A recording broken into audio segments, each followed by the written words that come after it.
누가 하는 겁니까? 국민의힘 윤상현이 하고 있고, 그리고 미국으로 갔어요. 이 윤상현 잡아서 처벌해야 합니다. 이게 아닌 건 아니고 틀린 거 틀렸다고 말하고 국민 앞에 사과해야 되는 거 아닙니까? 대한민국에 있을 수 없는 일이 발생했습니다.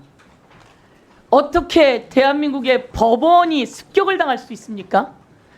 대한민국의 법원의 유리창이 깨지고, 대한민국의 법원의 서버에 물이 찌그러지고, 그리고 온갖 건물이 깨지고, 이런 일이 있었습니까, 법원행정처장님? 예, 사실입니다. 이런 일이 있을 수 있습니까? 있어서는 됩니까, 안 됩니까?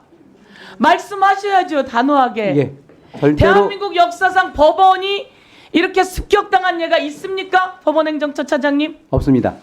법무부 장관 있습니까? 없습니다. 법제처장 이런 일이 있습니까? 있어서는 안 되는 일입니다. 있어서도 안 되고 있을 수도 없는 일이고 있지도 않은 일이에요. 세계 OECD 국가 중에서도 이렇게 법원이 침탈당한 사례는 없습니다. 그리고 법원행정처장님, 법원에 있는 관계자들이 못 들어오게 막다가 옥상으로 대피했다고 했습니다. 방화벽까지 쳤다고 했습니다. 얼마나 무서웠겠습니까? 그 영상을 한번 보도록 하겠습니다. 그 영상이 얼마나 무서웠는지 훨씬 더 많은 영상이 있습니다. 틀어봐 주세요. 유리문을 소화기로 부수려고 하고 영장을 발부한 판사 이름을 크게 부르며 찾기 시작합니다. 판사가 있는 곳으로 들어가는 경우예요. 3층에서 끝난 게 아닙니다. 법원 내 가장 민감한 곳까지 올라가는 사람들. 판사들의 개인 집무실이 있는 7층까지 들이닥치는 장면을 저 사람들 후레쉬 JTBC가 들고 갑니다. 단독으로 포착했습니다. 후레쉬가 새벽 준비돼 법원에 있죠. 난입한 일당은 이곳 관제실을 찾아 컴퓨터 모니터와 창문, 거울 등을 닥치는 대로 때려 부쉈습니다.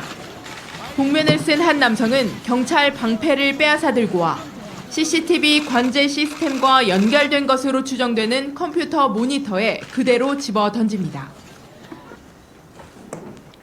저런 영상이 있고, 이 사진은 피 흘린 경찰입니다. 경찰이 이렇게 피를 흘렸고 수십 명이 저 폭도들에 의해서 다쳤습니다. 대한민국에 전두환도 법원은 안 들어갔어요. 윤석열이 국회에다가 총기를 가지고 왔어요. 총알을 넣어 갖고 왔어요. 실탄을 장전해 갖고 왔어요. 그리고 국회의원들을 4명이 4인 1조로 하나하나씩 끌어내라고 했습니다. 그런데 이게 내란이 아니라고요? 그런데 공수처가 수사하니 많이 법제처 차장 그런 얘기를 하고 있습니까? 검찰이 수사하고 경찰이 수사하고 공수처가 수사하고 법원이 모든 영장이 다 맞다고 발부해주고, 윤석열은 11전 11패를 당했어요. 법꾸라지 윤석열이 법을 안다고 온갖 짓을 다 하고 구속영장 적부심까지 했는데 구속영장 적부심에서 윤석열이 패배를 당했어요. 거기 나와서 선동하는 거 아닙니까? 그리고 윤석열과 같은 패 정광훈이 들어가서 윤석열을 구해오자고 합니다. 이게 말이 됩니까? 저렇게 법원이 당할 때 법원에 있는 한 사람이라도 다쳤으면 어쩔 뻔했습니까? 이에 대해서 철저히 법적 처벌을 요구하시겠습니까? 예, 그리고 이들은 폭동입니다. 폭동. 맞습니까? 맞습니다. 폭동이고 이를 선동한 자가 있어요. 이를 선동한 자 윤상현, 법원의 담을 넘어가서 젊은이들이 체포당했어요. 곧 훈방 조치될 겁니다. 이 말을 들은 모든 사람이 무슨 일이 일어나겠습니까? 법원으로 가자, 그들을 구하자, 가서 습격하자, 차은경 잡자. 이 선동을 누가 하는 겁니까? 국민의힘 윤상현이 하고 있고, 그리고 미국으로 갔어요. 이 윤상현 잡아서 처벌해야 합니다. 권성동 대표, 경찰에게 책임이 있다고요? 도대체 이게 대한민국 여당의 원내대표가 할 소리입니까? 그리고 이때다 싶어서 이재명을 거들먹거려요? 아닌 건 아니고 틀린 건 틀렸다고 말해야 되는 거 아닙니까? 이게 아닌 건 아니고 틀린 건 틀렸다고 말하고 국민 앞에 사과해야 되는 거 아닙니까? 대한민국에 법원이 습격당한 적이 있어요? 자, 7층입니다. 7층에 판사들이 있는지, 판사 집무실이 있는지 저도 몰라요. 판사 집무실이 있는 걸 알기가 쉽지 않습니다. 그리고 그 문을 깼어요. 그리고 차은경을 찾아 들어갔어요. 차은경 판사가 있었으면 무슨 일이 생겼겠습니까? 또 증거를 지우기 위해서 CCTV 관제실로 들어갔어요. 관제실 상황은 어떻습니까? 일단 CCTV는 방제실과 당직실 두 군데 비치가 되어 있는데요.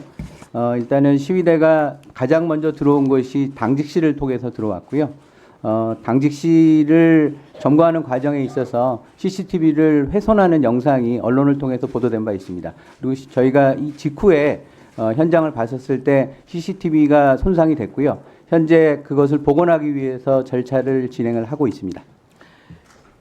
법무부 차관님, 네. 소화기로 문을 때려 부숩니다.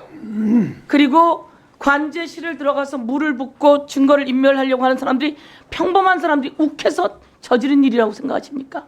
일반적인 상황은 아닙니다. 그리고 일반적이지 않고 그 7층에 판사가 있는 곳에 그냥 핸드폰 후레쉬가 아니라 진짜 후레쉬를 들고 갑니다. 찾아갈 것을 준비했다. 전 이렇게 생각하는데 어떻게 보십니까? 네, 기본적으로 그 사건에 대해서는 대검에서도 이 사안은 이 법치주의와 사법체계 근간을 훼손하는 중대 범죄다. 그래서 철저하게 수사를 하겠다라고 지시를 한 것으로 알고 있고, 이 사안의 엄중함을 고려해서 수사기관에서 사실관계 명확하게 규명할 것으로 생각하고 있습니다. 자, 나라의 국가기관을 강압에 의해서 전복 그 권능 행사를 불가능하게 하려는 거.